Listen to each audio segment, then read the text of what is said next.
Since May 15, a special envoy from China has been on a diplomatic tour of Ukraine, Russia, and Europe.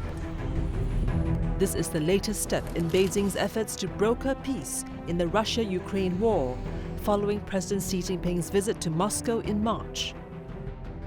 Why has China adopted the mantle of peacemaker? And can it succeed where the US has failed?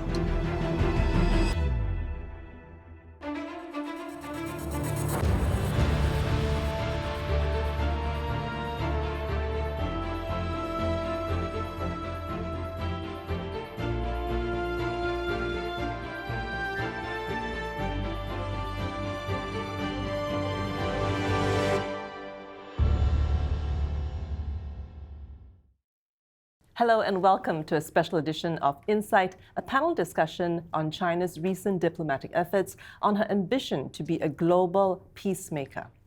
Why has China decided to take up the mantle of a peace broker? What does it hope to achieve? Why is there skepticism about China's motivations, and is the skepticism justified? I'm Genevieve Wu, and joining me today to search for some answers are Professor Melly Caballero-Anthony, Professor of International Relations and Head of Center for Non-Traditional Security Studies at Rajaratnam School of International Studies. Dr. Ma Bo, Senior Visiting Fellow, ISIS Yusof Ishak Institute and Associate Professor at Nanjing University.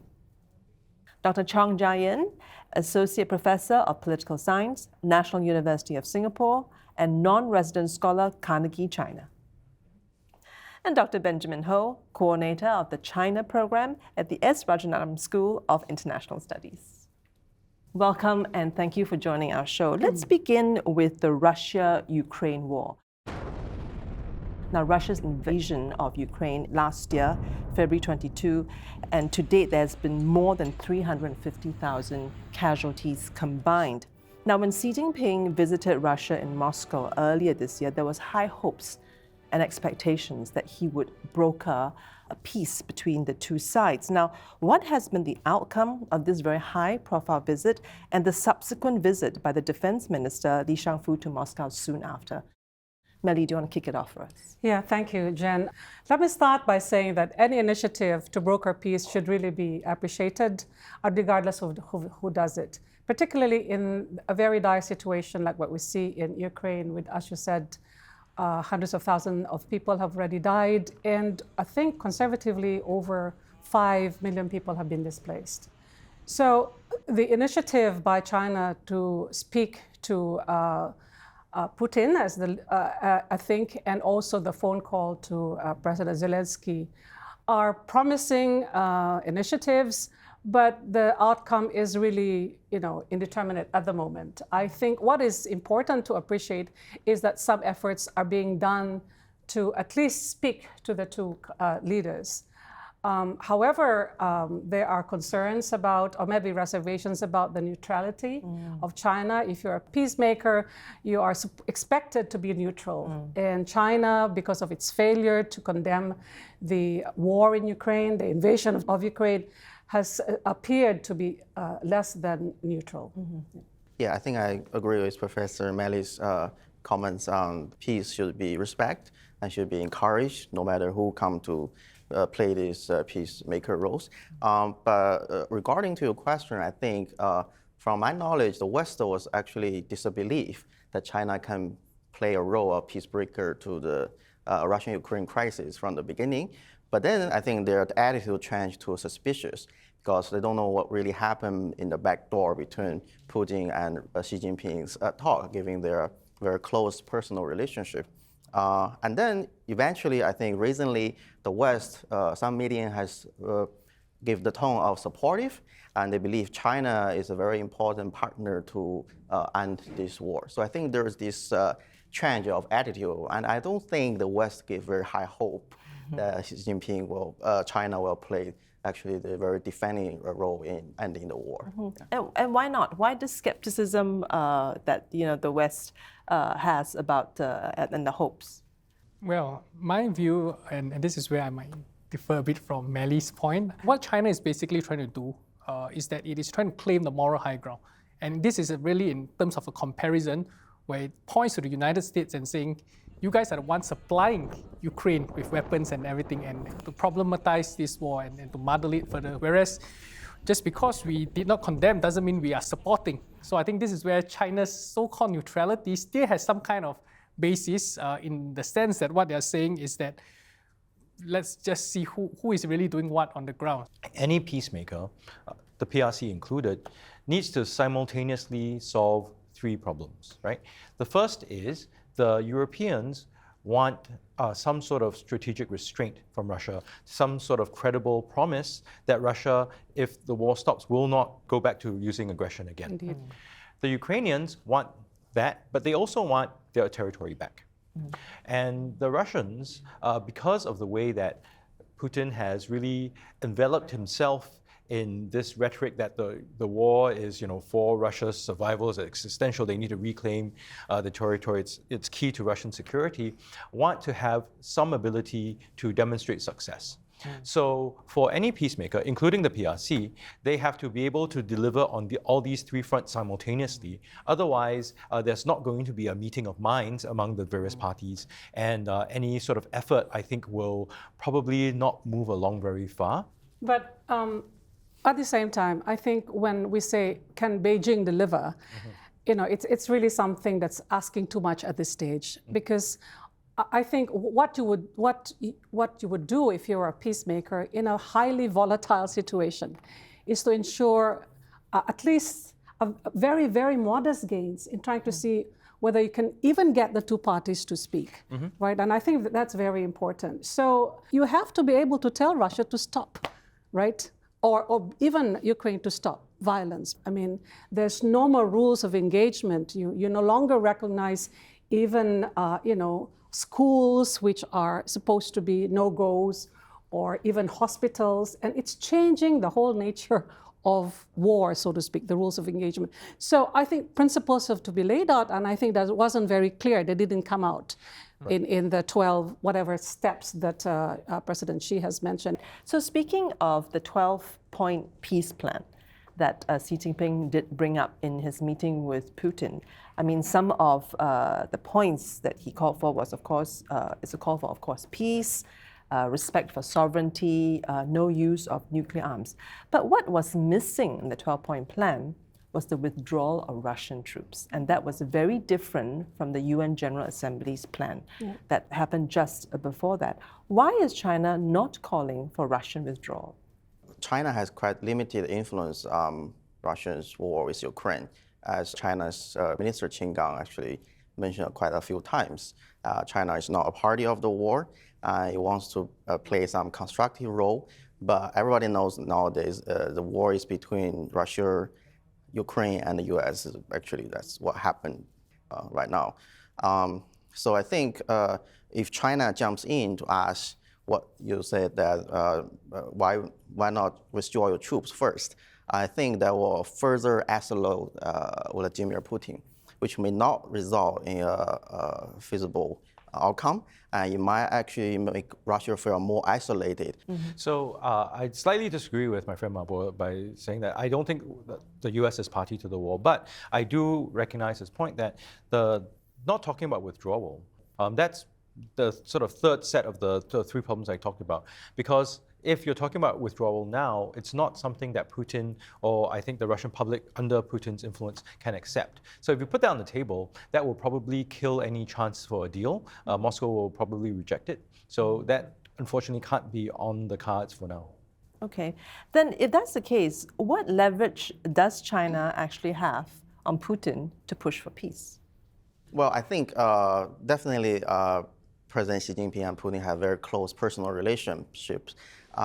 In the past couple of years, the Chinese government have been calling this leadership diplomacy, meaning that the role played among leaders are very important in facilitating deals among countries.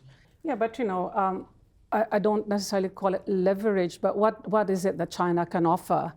And to gain that kind of trust and confidence as far as Russia is concerned, although as media reports have said, they're actually very, very close, right? It's the fact that, for Russia that has suffered a lot of sanctions already, access to resources, in exchange, of course, for Beijing also getting a steady supply of oil and allowing this flow of goods into China it's like a lifeline, economic lifeline that at this stage Russia really needs a lot. So you're absolutely right, Melly, that the Russians need the Chinese for hard currency. They need the Chinese for chips to put into their military equipment, and that's very crucial. But I think on the other side, if you look at Russia, they've made this conflict, well, at least Putin has made this conflict existential for his regime, right? So that means to say that Putin is probably willing to take a lot of pain before he gives in. So on the Chinese side, they have to ask themselves, at what point do they want to put pressure before they lose leverage? But if Putin digs his heels in, they may lose that leverage. So I don't think it's particularly easy for the Chinese to decide either. One other consideration we need to factor in is that not all Chinese actions are meant for Putin or for the international stage. A lot of it is also for domestic posturing. So I think China also doesn't want to be seen as trying to force the hand of Putin in case it doesn't work, and that will reflect quite badly on the Chinese government. Let's talk quickly about Ukraine, of course, the other side of the divide. Ukraine and Xi Jinping's phone call to Zelensky in April. Now, what came out of that phone call, and what's your take on the reactions to that phone call by Ukraine itself and the rest of the world? The Ukrainian public has become a lot more skeptical of the PRC over the course of the war, in part because many of them, I think, initially had much greater hopes for the PRC. And there's also some reference to the 2013 treaty between Ukraine and the PRC, where one of the articles talks about how if there's a threat to sovereignty on either side, the two sides would come together and discuss joint countermeasures. That obviously didn't happen. So I think among the public, there's a lot more skepticism, maybe some disappointment with the PRC. It's not fatal, of course, but it depends on what Beijing is able to deliver. So I suppose President Zelensky's ask is actually an invitation for Beijing to show something. I think the time has to be right for President Xi to call Zelensky. If there's really nothing to offer, there's no worse to the phone call, right? I think if you look at what happened before the phone call, it was their meeting with Putin and the meeting with Macron from EU and also the EU's top leaders, one of the top leaders of the European Union, to get a general idea is what all the party wants. So after you collect all these informations, then you might actually facilitate this kind of phone call with Zelensky. I think this is the first after the war, but it will not be the last. So there will definitely be a working relation between the two countries in the days to come. We'll hold that thought for now. And while we wait to see if the overtures from Xi Jinping to Putin and Zelensky will bear fruit coming up soon, China did manage to score a peace deal between two major rivals in the Middle East, Iran and Saudi Arabia. When we come back, we'll discuss how China pulled that off.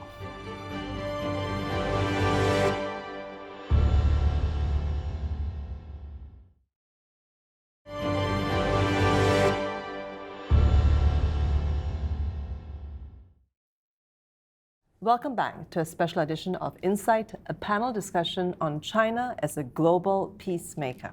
Before visiting Russia in March earlier this year, China pulled off a peace deal in the Middle East between two major rivals, Iran and Saudi Arabia. Now, Iran is a majority Shiite Muslim country at loggerheads with Saudi Arabia, a Sunni majority, for decades. And they've been fighting proxy wars in Yemen, in Syria, in Iraq. So how significant was this peace deal? The fact that the Chinese were able to pull these two countries together is certainly very much noted.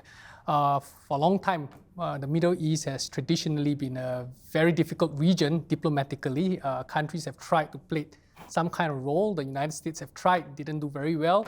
So I think the fact that China did manage to get the two leaders to have a handshake, I think that has to be acknowledged as certainly some kind of diplomatic victory. But that said, I think we need to be careful how we don't want to overinterpret these things, because this is just the beginning of a long journey ahead. Yeah, interestingly, to that point, then, what were then Iran and Saudi Arabia's personal interests or own interests for signing on this? I think for those two countries, they are able to make approachments so they can develop their own national strategies, which concern them the most. For instance, the Saudi have these 2030 visions to develop its own economy and be a good player of the global security and the economic. For Iran, it has been under this sanction from the West for many years. So now it wants to improve its relation with neighbors and focus on its domestic issues. So I think China just found the right opportunities at this moment. Yeah. I think for the first time, perhaps, that you really have a trend in Chinese foreign policy where they are now going into areas which before they didn't have any presence, right? So, and that is, I mean, the Middle East has, you have seen the US in the Middle East for the last 70 years, right? So now China, I guess, in keeping with its new stature, as part of its initiative, the Global Security Initiative, finds it important to also, have a role in the Middle East, a role that is, I guess, welcomed by countries in the Middle East from the perspective of the kind of transition that is taking place in Saudi Arabia.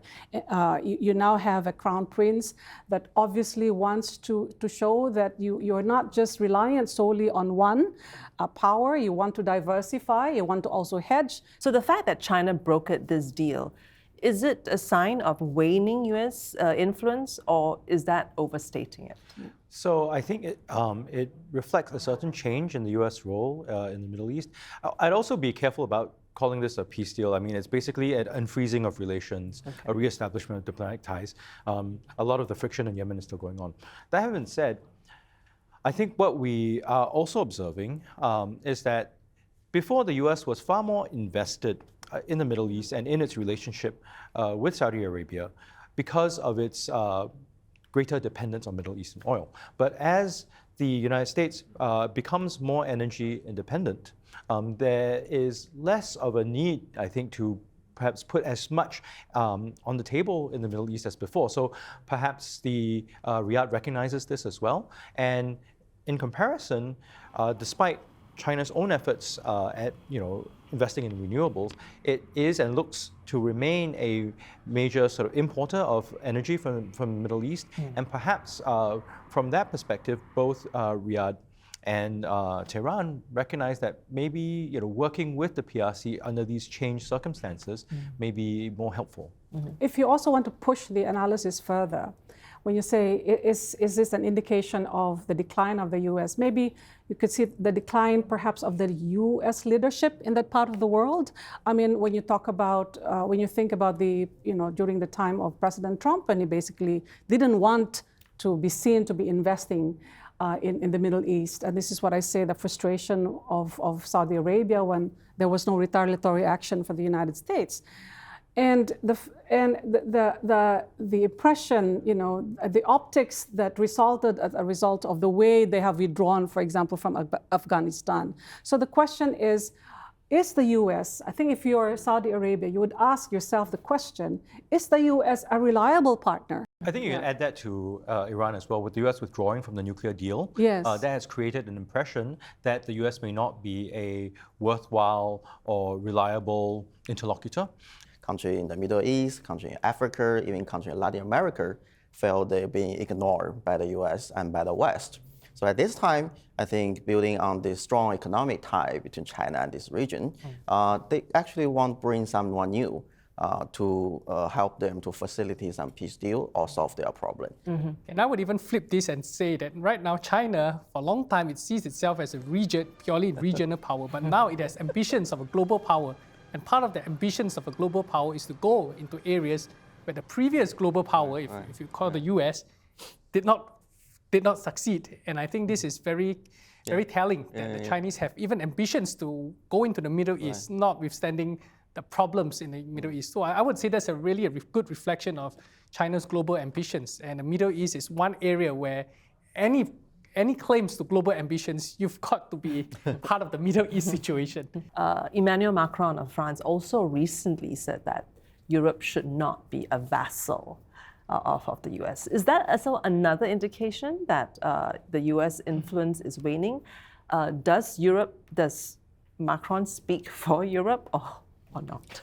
Well, I just jump in. So my quick response is that all this talk about US reliability and whether it is a decline, it is also a sensing that countries would rather prefer the US to be involved as opposed not to get involved. Otherwise, why are we raising questions about US reliability? The fact is that you only raise questions about reliability is because there is a certain expectation that the United States needs to be around, because we don't know of any other alternatives. I'm not sure whether China wants to play the same role the US has. So I mean, the point there too, right, is it's a legacy of the Trump administration and also the continuing infighting in the US that gives, I think, a lot of US allies, partners, friends, and others a lot of reason to question US commitment. But that having been said, I think on Europe, the very strong response in opposition to Macron's statements suggests that many Europeans still do see a need for a US role in Europe, at least. I thought the comment, and I could be wrong, was really because it was in response to Taiwan, right? So we don't want to be a vassal state in the sense that we don't want to be involved in other people's war. I think the problem now in the West, or our understanding toward the West, particularly China's understanding, is there are actually different actors in the NATO, in the West. So I think for Biden's policy is to have this global alliance, but actually it actually ignored each alliance interest. So we're seeing what they've been quite successfully doing here is the AUKUS and this Quad. But if you look at this, they are all so-called Anglo spheres countries. And well, they consult the French, well, they consult the German, and what their interests. I think the Americans are now paying very little attention to it. China has also announced that it hopes to broker peace between Israel and Palestine. Very quickly, how possible or how realistic is this going to be? And I think the dynamics in the Palestine-Israeli conflict is, I think, far more different from when you talk about the conflict between Iran and Saudi Arabia, for example. And you're looking at a bilateral security relations that have stood the test of time. And I'm talking about the US and Israel. So it's interesting. I won't pour cold water over it, but it's interesting to see how this will evolve. Can I just jump in? I think this is a fascinating topic because I've also read articles suggesting that China's image in Middle East is a pretty positive one. A lot of Middle East countries view China with a certain level of positively, be it because of vaccine diplomacy or even more broadly through their prism of their own, I guess maybe more complicated relationship with the United States and the West. So I think on that part, it's hard to say for sure whether the possibility of a peace deal between Israel and Palestine is possible, but except to note that this public opinion towards China in Middle East is more favorable than elsewhere in the world. And we'll hold a thought there for now. And despite China's overtures and peacemaking plans around the world, there is trouble brewing in its own backyard. How will conflicts in China's own neighborhood impact on China's global image? We'll talk about that when we return.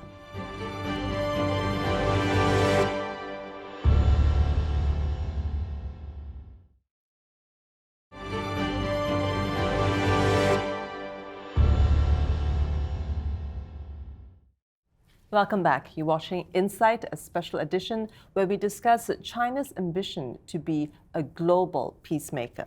Now, earlier this year, China released the Global Security Initiative concept paper. Now, very briefly, the stated goals are to eliminate the root causes of international conflicts, to improve global security governance, to encourage joint international efforts to bring more stability and certainty to a volatile and changing era, and to promote world peace, right? Very lofty goals, is a peace manifesto. But because of what's happening in its own region, some are skeptical of China's proclamations. So let's start with the South China Sea. Does China's continued claims in the South China Sea undermine its own global security message? Well, For me, yes, it does, because there's a clear disconnect in the principles that you have espoused, talking about respect for sovereignty, non-use of force. And much of these pronouncements in the GSI really falls flat when you're looking at China's action, increased militarization, and the building of installations in the South China Sea, and really the encroachment in the maritime zones of littoral states. The very fact that you do not respect the rights of claimant states really goes against your pronouncements about mutual respect, mutual coexistence, talking about common security, etc. Well, what do you feel, the disconnect? I think South China Sea issue is definitely the issue that the neighboring states are closely watching, particularly when China launched this global security initiative. I think it will be paying more closer attention on what China will do in solving this dispute. But let me emphasize that since the 2016 South China Sea Arbitration Award came out, relatively the situation in the South China Sea has been quite peaceful, I think, for the past couple of years. That's number one. And number two, I think for currently, many of the leaders in this region actually show supportive or constructive role in this global security initiative. For instance, Prime Minister Lee Hsien Loong and Prime Minister Anwar from Malaysia just visited Beijing last month, and they both used a supportive tone on this global security initiative, along with global development initiative. If you were the Philippines, where your fishermen are being harassed and you have laser beams, targeted at the coast guards, and you have all of this, I mean, it's hard to say it's a peaceful seas. Yeah. Right. I mean, there'll be tensions, but I think still peaceful. well, I mean, I don't think it's become, at least from the Southeast Asian vantage point, I don't think the situation on the South China Sea has become more peaceful. Maybe it looks that way in Beijing. I think when you look at what Prime Minister Anwar Ibrahim and Lee Hsien Loong articulated when they were in China, in the PRC, I think those articulations demonstrate more a desire to placate and not agitate Beijing rather than sort of heartfelt support. At least that's one possible reading, because there is, I think, some concern that a Beijing that is easily upset, that is willing to sometimes apparently arbitrarily punish other actors, Australia, South Korea, etc., is one that you need to treat very carefully. I think the main question surrounding the PRC is its commitment to strategic restraint. Now, why is the focus on the PRC? Is because it's the largest actor, it has the most capabilities. This commitment to strategic restraint is important because there's sufficient doubt over China's willingness to commit. Why do I say this? There's a view to the whole process, the arbitral tribunal process, and the final and China's response to the final decision, which rejected it. There's a continued arming of the features that China has occupied and reclaimed, and this goes against the explicit promise that State Chairman Xi made to President Obama in 2015. There was the 2012 arrangement that the Filipinos, Americans, and the PRC had made over Scarborough Shoal, that they'd all withdraw, but then the PLA came back. So this creates an impression that the PRC, that Beijing may make promises, but it's just too easy to walk back on them. So without that commitment to strategic restraint, I think forward progress may be a little bit more difficult, and regional states may feel a little more easily intimidated. It's a question of principle, right? You do have international law, you have the UN Convention on the Law of the Sea, and being a signatory to that, China should respect that, right? And if there are if countries take you to international tribunal in respect of institutions, you must abide by this. All right, now speaking of conflict in China's backyard, the big one, of course, is Taiwan, right? And Xi Jinping has repeated and not shied away from saying that it will be reunified by force if necessary. Surely these are not the words of a peacekeeper. Mabo, what do you think? So I think peaceful unification still have been given the priority for China's strategy to reunify Taiwan.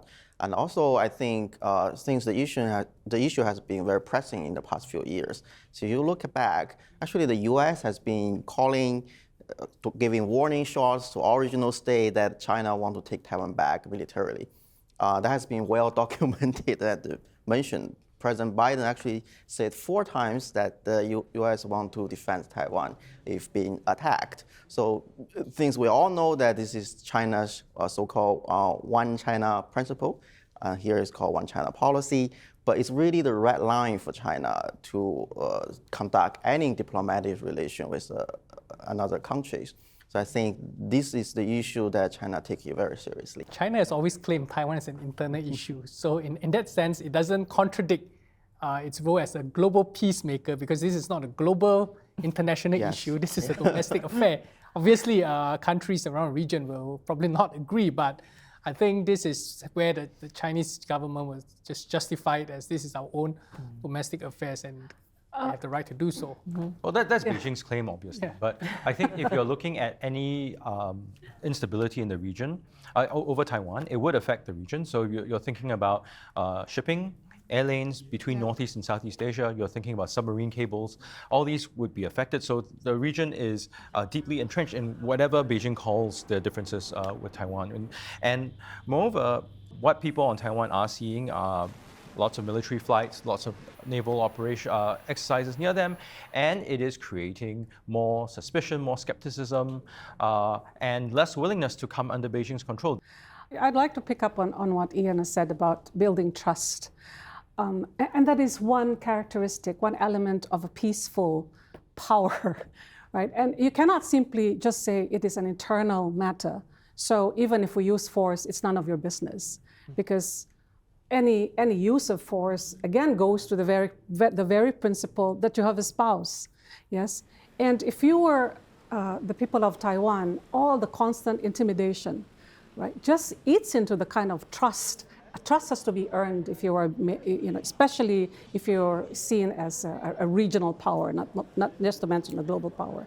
And in a way, one could argue that it will actually backfire. Right, and the extension to that is if China is willing to contemplate force on what it sees as its domestic matter. So on issues that aren't domestic matters, like South China Sea, would it be more willing to escalate? Yeah. So those are the questions that are in people's minds. If that's the case, one might expect Southeast Asian countries to view Chinese claims on Taiwan and the threats of force as something that would erode trust between themselves and China. But I don't know Southeast Asian countries. I'm not sure if they view that as a case whereby just because China has threatened the use of force, therefore we trust China less.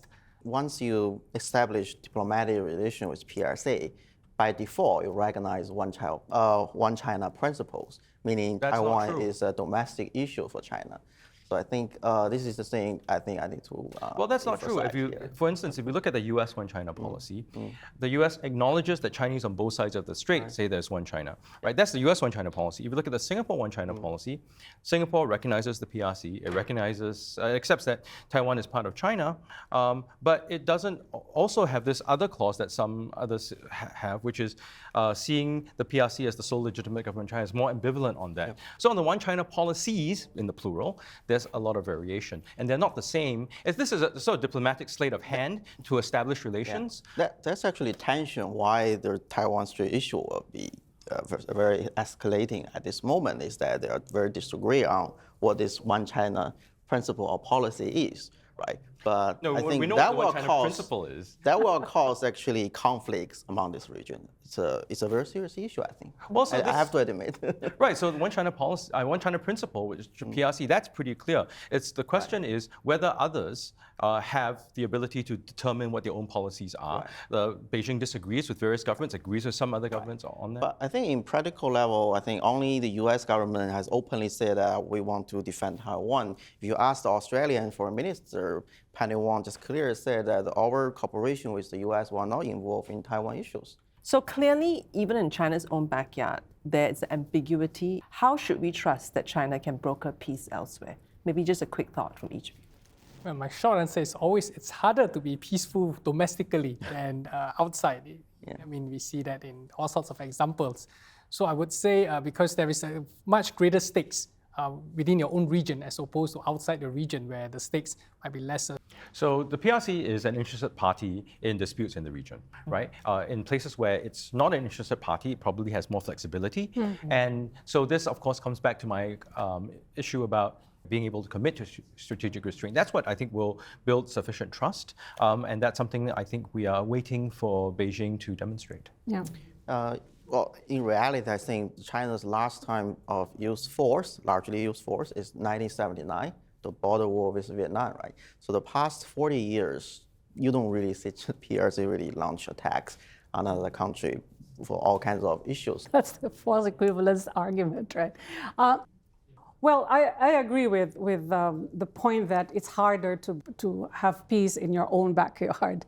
But you can be peaceful if you exercise restraint. You can be peaceful if you do not threaten or intimidate your neighbors. Thank you for these great differences in opinions. That makes for really good debate. But in the end, whatever gains that China makes in terms of its peace brokerage, be it closer to home or further ashore, all its actions will be measured against what the US does. Now, are all these talks then just an extension of superpower rivalry? We'll talk about that when we come back.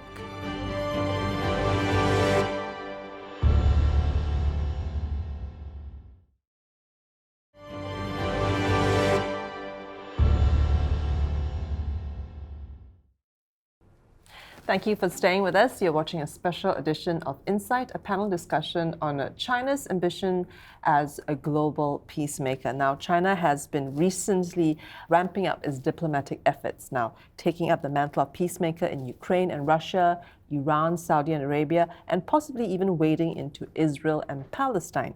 Now, in doing so, China has flipped the script, so to speak. Now, it is painting America as the source of global conflict. On numerous occasions, it has called US a troublemaker.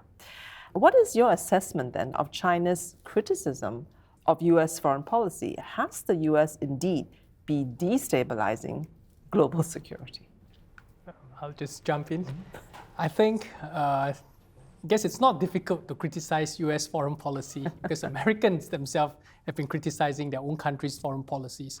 And I think what China has effectively done is to sort of make use of all these criticisms out there, be it from the international community or from Americans themselves, and to marry it with their own form of sort of ethno-nationalism, to characterize it as not just a political challenger, but an ideological challenger, and essentially causing a lot of problems that you are seeing. So, I mean, again, I agree with Ben that it's easy to criticize US foreign policy, that it's been very involved in lots of things, and sometimes to very bad effect. If you think about the aftermath of the 2003 invasion and occupation of Iraq, the aftermath of the US presence in Afghanistan.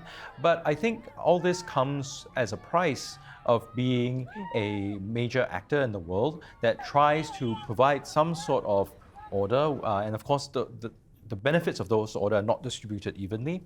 So the PRC, I suppose, has benefited a lot from being integrated in that sort of world order for a long time, but now it's become a major power. Like other major powers before it, it seeks to perhaps make some adjustments. But the question then is, what sort of alternative order is the PRC providing? Perhaps the Global Development Initiative, the Global Security Initiative, and the Global Civilizational Initiative are intended to provide this sense of order, but those remain to be filled out, right? They are right now conceptual. How they work out in terms of institutions and details and things like restraint and commitment remain to be seen.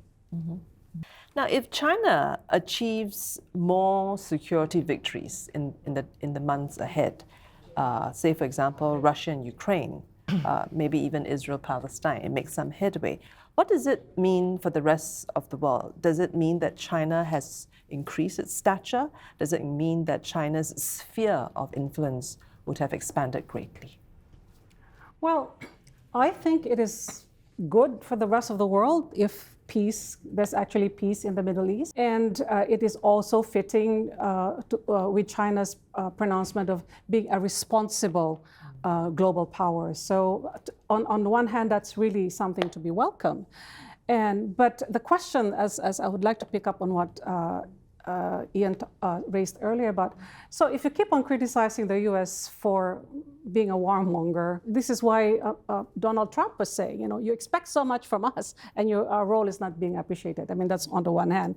But if you criticize the Western order, Western-led order, what is the alternative? And China has not, I think, articulated the alternative to a Western-led order. I think regarding this peacemaking business, I think China is really a newcomer. I think it's still learning. Particularly, I think they might actually learning some experience or mistake from the US. So I wouldn't say the aim that high, for instance, mediating Ukraine-Russia conflicts or even Israeli-Palestinian conflicts.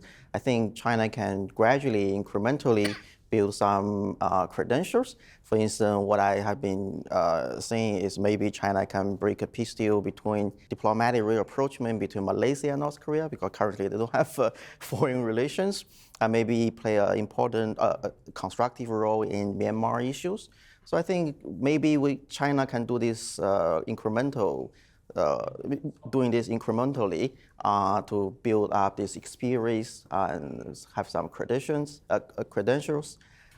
That's more like a feasible route to me. So how those incremental steps fit together and accumulate remains a question that is unresolved. And the other point too is what we've seen with major powers as they try to make more global forms of order and arrangement and governance is when China as a superpower tries to move forward on these kinds of arrangements, when it runs into problems, when countries renege, when it gets blamed for problems, how it would react is not something that we've seen yet. Are we then looking at a bipolar world? Even when it comes to peace, it's become competitive.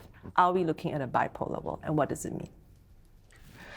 I think if you ask a different person, a different country, they will give you different answers. I think still many American decision makers, they believe that it's still a unipolar world.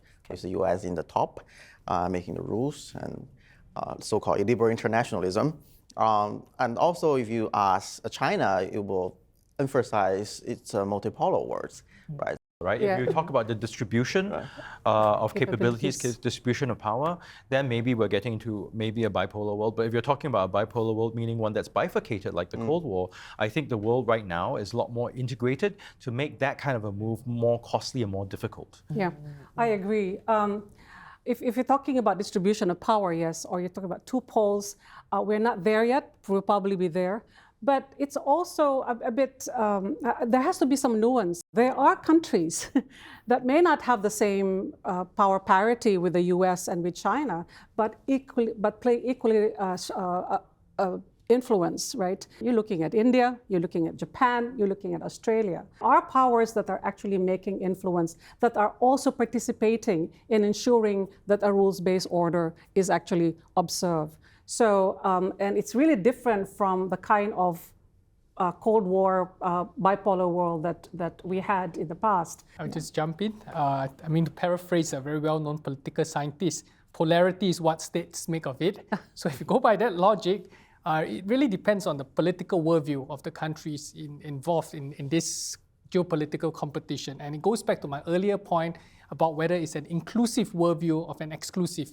If it's an exclusive one with very high fences, then by definition, it is going to be segregated based on some kind of, whether it's bipolar or tripolar. But if it's an inclusive one, then I would say there are far more opportunities for that kind of multipolarity spheres of influence being played out as opposed to sort of a two-system kind of outcome. All right, at this point then, I'm just going to go around the room and I'll just like your final thoughts to our topic for today. What are your thoughts on China's ambitions to be a global peacemaker? Well, I think from what we have mentioned earlier, my sensing is that China does have certain ambitions to move up that ladder. It wants to play a greater role. But I think that's where it will run into some structural problems, as Ian earlier mentioned. What are the alternatives? It's easy to criticize, as Melly mentioned also, what is wrong with the current order. But it's not so easy to formulate a new order because that requires writing of rules, underwriting of rules, whether you're willing to preserve and the extent to which you are willing to go to even sacrifice for these rules. So I think those are tough questions that China would have to face at some point if indeed it wants to move up that ladder chain. Right, so I see the PRC as a great power, and like other great powers, it wants to have its imprint. But the question is what the process looks like. Whether it's one that is more negotiated, whether it's one where the PRC demonstrates clear and credible commitment to self-restraint, has mechanisms for de-escalation, has rules that not only underwrites but also abides by itself. Major powers, they have a very spotty track record in terms of trying to keep to those. You can argue that the US has done slightly better than others, but still it faces that fundamental problem. China, too, as a major power, will face those issues.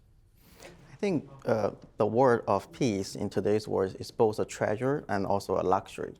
So I think there won't be a competition for peace. I think the more actors, particularly the bigger states, jump to this peacemaking business will be beneficial to everyone.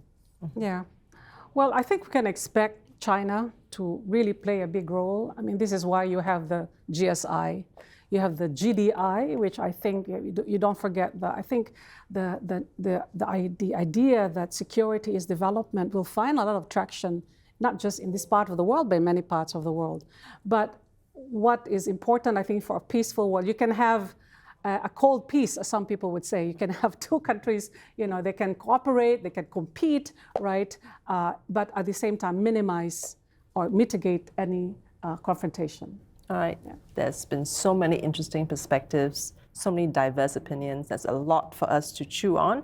And we will just have to wait and see what will come out of the Chinese peace proposals and where else will China step up its influence to broker peace. That's all the time we have for today. Thank you so much for joining us on this special episode of Insight on China as a global peacemaker. Thank you. Thank you. Thank you.